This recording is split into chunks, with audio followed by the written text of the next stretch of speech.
প্রচণ্ড শীতের মধ্যে আমি যখন কারাগারে বারবার দেখা হয়েছে, শেষ যেখান থেকে উনি বিদায় নিলেন ওই কারাগারেও আমি ছিলাম। অসুস্থ হয়ে যখন উনি পিজিতে আসলেন তখনও আমরা বিদায় দিয়েছি খুব কষ্টে। কিন্তু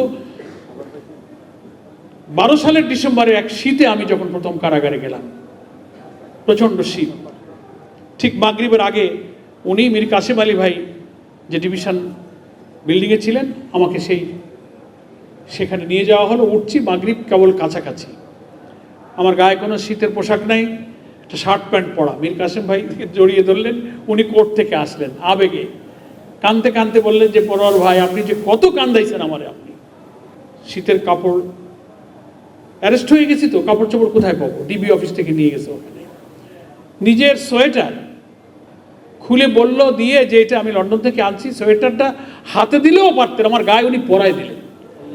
নিজের বিস্কিট মুড়ি টেবিল থেকে নিয়ে আমি তো লজ্জিত, মানুষের এত বিনয় এত ভালোবাসা, আমার কক্ষে উনি ঢুকে পড়লেন। আমি মনে করছি ওনার কোনো কথা প্রয়োজন থাকলে আমাকে উনি ডাকবেন। আল্লাহু আকবার, দিকে মাগরিবের পর উনি আমার রুমে এসে হাজির, টেবিলগুলো সাজিয়ে দিলেন, এই আপনার মুড়ি, এই আপনার নাস্তা, এই আপনার কাপড়, শীতের মধ্যে এটা আপনি নিচে পরবেন, এই সোয়েটারটা আমি এসে আপনি এটা পরবেন। মানুষের প্রতি মানুষের ভালোবাসা মানুষকে আল্লাহর কাছে মর্যাদাশীল করে। ছোট মানুষ দেখলে জড়িয়ে ধরতেন, ভালোবাসতেন, সালাম, আর চেহারার মধ্যে আল্লাহ তাআলা যেন হাসিটা যেন লেপ্টে রাখছিলেন। হাসি কি যে মাধুর্য, আকৃষ্ট করা, মানুষের হৃদয় জোড়ানো হাসি তার মুখে লেপ্টে থাকতো।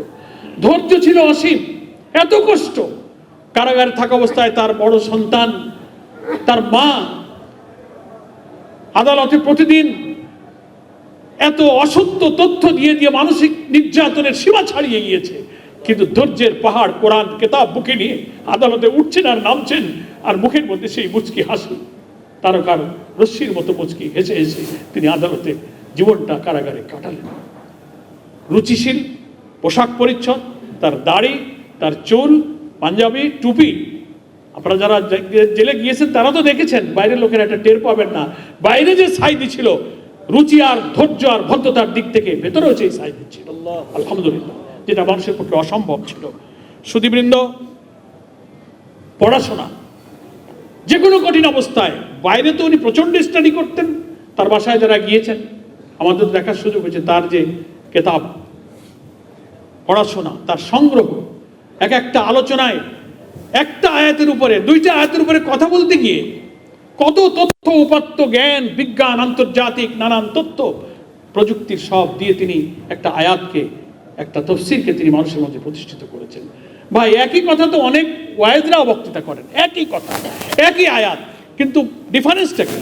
স্টাইল অফ প্রেজেন্টেশন, উপস্থাপনার পার্থক্যের কারণে একই কথা আমি শুনছি, আপনি শুনছেন, না তার কথা আবার শুনছেন, মানুষ চোখ দিয়ে ঝরঝর করে পানি আবেগে সে দারুণভাবে আপ্লুত হচ্ছে। ভাইরা আমার, এগুলোই মাওলানা সাঈদীকে আল্লাহ তাআলার কাছে মর্যাদাশীল করেছিল। নিরহংকার মানুষ তিনি ছিলেন। এজন্য আমি তার সৌভাগ্য বলবো হাদিসের ওই কথাটা, যে মানুষ চলে গেলে, ইফতার হয়ে গেল নাকি না, একটু বাকি আছে, নেক সন্তান তিনি রেখে গেছেন যা তার কবরে তার আখিরাতের জন্য নেক আমলের কারণ হয়েছে। আমি পরামর্শ যে এসেছে তার জন্য গবেষণা, তার জন্য পিএইচডি গবেষণার ব্যবস্থা করা এবং ফাউন্ডেশনকে ঢাকা কেন্দ্রিক একটা এস্টাবলিশমেন্টে পরিণত করা, এই প্রস্তাবের ব্যাপারে আমি সমর্থন। এক্ষেত্রে আমাদের সহযোগিতার চিন্তার ক্ষেত্রে আমরাও আপনাদের পাশে ইনশাআল্লাহ থাকবো। সকলকে ধন্যবাদ জানিয়ে আমি আমার বক্তব্য শেষ করছি। মহান আল্লামা সাঈদী সহ আমাদের সব শহীদদেরকে জান্নাতুল ফেরদৌস নসিব করুন। আসসালামু আলাইকুম ওয়া রাহমাতুল্লাহি ওয়া বারাকাতুহু।